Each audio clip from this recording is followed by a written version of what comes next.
We've heard from the Chinese president this morning. Anything sticks out for you? Well, I think if we take a look at the past 75 years of global economic history, we will see that no matter what civilization you're coming from or what is the economic model that you embrace, but if you think about countries like Germany, Japan, China, Chile, Spain since 1982, Singapore, South Korea, all of these countries that have experienced extraordinary economic growth and a steady pace towards prosperity. Globalization has been one of the driving forces. More global trade as a percentage of GDP, openness to foreign direct investments have been the pillars of economic success over the past 7.5 decades.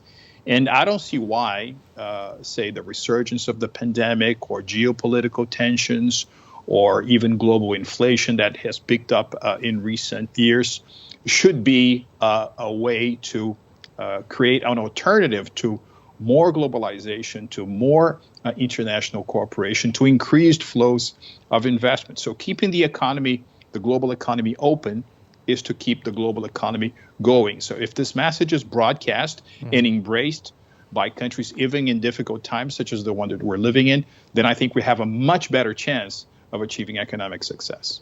Chinese President Xi Jinping actually called for making Asia an anchor for world peace, a powerhouse for global growth.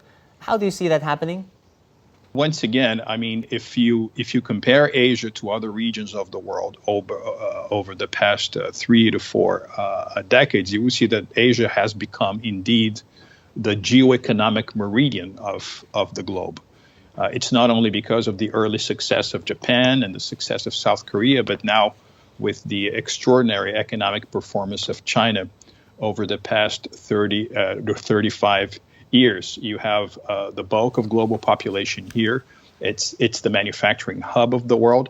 And now with this evolution towards the fourth industrial revolution, you have many individual players among the nation states in the region who are also leading the race towards, for example, intellectual property, tech intensiveness.